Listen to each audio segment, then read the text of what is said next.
While the FIA new regulations for the 2022 season may have achieved its equal playing field goal with the budget cap implementations, the introduction of the new design on the 2022 Formula One car that emphasizes ground effects has left many F1 teams divided in ride quality and performance, as Mercedes has suffered greatly from porpoising and bottoming out, while Red Bull and Ferrari have been able to handle the aerodynamic issue very well.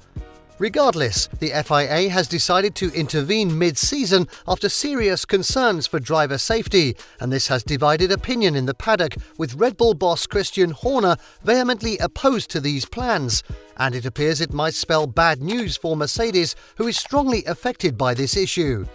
Why is Horner so vehemently opposed to the new F1 regulations? Why is this mid-season regulation a worrying thing for the Silver Arrows, who have been seriously affected? After this summer break, the FIA will implement their aerodynamic oscillation metric (AOM) at the 2022 Belgian Grand Prix, which will control the high-velocity bouncing at high speeds that most F1 teams experience, which results in loss of downforce and performance. Regardless, the FIA's intervention is set to extend to next season's cars, with plans to raise the underfloor diffuser throat and floor edges by 25mm. Also, in an effort to avoid flexi-floor tricks, a more rigid lateral floor deflection test is being proposed in the 2023 season to eliminate porpoising and bottoming out of F1 cars, and the FIA also intends to introduce a more accurate sensor to monitor F1 cars' vertical oscillations next season. However, Christian Horner, who has been vocal in his opposition to these changes, expressed his displeasure with the FIA's attempt to extend their intervention into next year, when he said, "I don't see the reason to intervene again, except to satisfy someone's needs. We haven't had a problem all year, there's only one team that's had a big problem." The Red Bull team principal, who was enraged by the proposed plans for next season, went on to explain that these changes are coming very late in the season when most teams are already working on their next season's cars, and as a result, serious consequences are likely. His points are valid given that most teams are unable to develop their current cars due to factory closures currently, so the summer break only allows F1 teams to work on their next season's cars. However, the introduction of a new regulation for the 2023 season just midway through the 2022 season leaves much to be desired because most F1 teams are unsure whether the changes proposed by the FIA will be implemented or not, and as such, they can't work on next season's car. Many teams are working to take as many parts as possible from 2022 to 2023. Such a change for them would mean that more than half the car would have to be completely rebuilt, an expense that some may not even be able to afford. And at this late call in the day, we're at 10 past midnight for next year. You're looking at a fundamental change that can have significant consequences, said Horner. Horner, who is frustrated with the FIA's plans just halfway through the season, believes that these plans are even more of a problem for smaller teams that lack the resources to adjust quickly to these changes, and that they may have difficulty carrying over their chassis to the next season.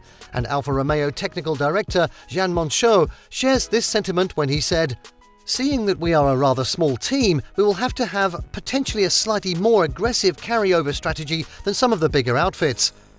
In the winter, with the force we have, redoing everything, that would force us to outsource, and that would probably end up being too expensive and jeopardize our development budget during the season. So we are going to carry over some elements."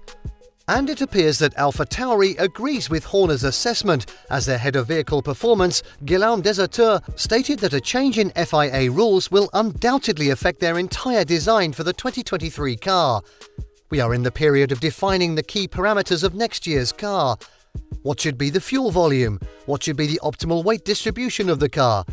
If it keeps changing, then you have made some calls that are too late to be modified.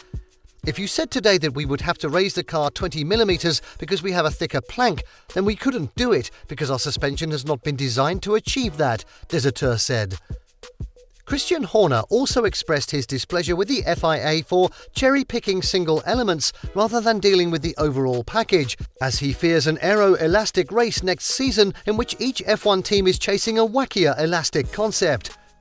The Red Bull boss went on to say that other issues need to be addressed, such as increasing the load test on the leading edge of the floor, because he fears that if they address just a few issues rather than the entire system, they will be forced to pursue tricks to stay ahead of the other team.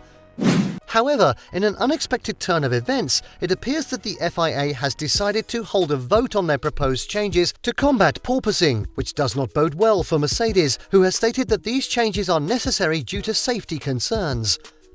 Toto Wolff, Mercedes team principal, has stated that he is concerned about physical injuries to not only his drivers but also other drivers on the circuit as a result of the intensity of the bouncing effect caused by porpoising and bottoming out on F1 cars this season, and as such, he wants the other teams to accept whatever directives were implemented. Whatever technical change can be implemented, we need to go in that direction. And we need to be aware that this is not about cutting a winglet that is an advantage for a team or a double diffuser. It is all of us as team principals and teams. We have the responsibility to not take this topic lightly, Wolff demanded.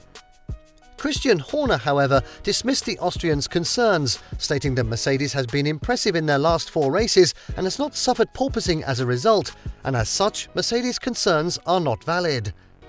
Wolff responded by stating that the last few races have been on smooth circuits, indicating that they are bound to suffer from porpoising on a bouncy track.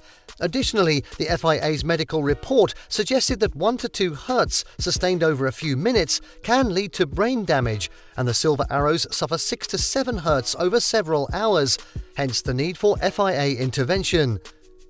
Regardless, rumours of the FIA voting on the matter rather than forcing through these changes, as well as Ferrari's veto on safety grounds, is bad news for the German racing team, because the governance system allows in-season or next-season rule changes to be blocked if proposals fail to receive a supermajority of 28 to 30 votes from the 10 teams, the FIA and Formula One.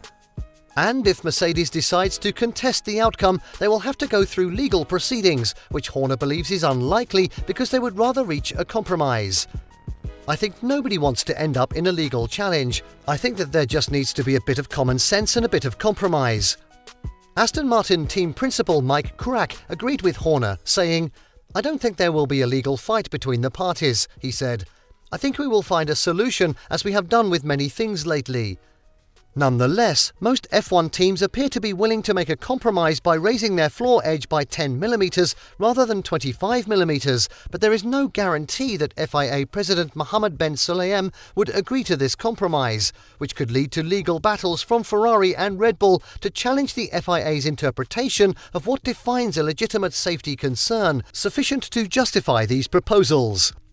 However, while the FIA continues to insist that these proposals are not being made to help Mercedes in any way, Red Bull's CEO insists that Mercedes can solve this porpoising issue by simply raising the ride height of the W13, but they don't want to because they will lose performance, and as such, it is not the fault of other F1 teams to keep them competitive. Nevertheless, while Christian Horner will be hoping that the FIA does not proceed with their planned changes for the 2023 season, the Mercedes racing team will be hoping that this decision does not come to a vote. What are your thoughts on Christian Horner's position on the proposed changes? Do you believe it is fair to the smaller teams? What do you think of Mercedes' request for a change? Do you believe it is sincerely a safety concern? Please share your thoughts in the comments section. If you enjoyed this video, the next one on your screen is worth watching.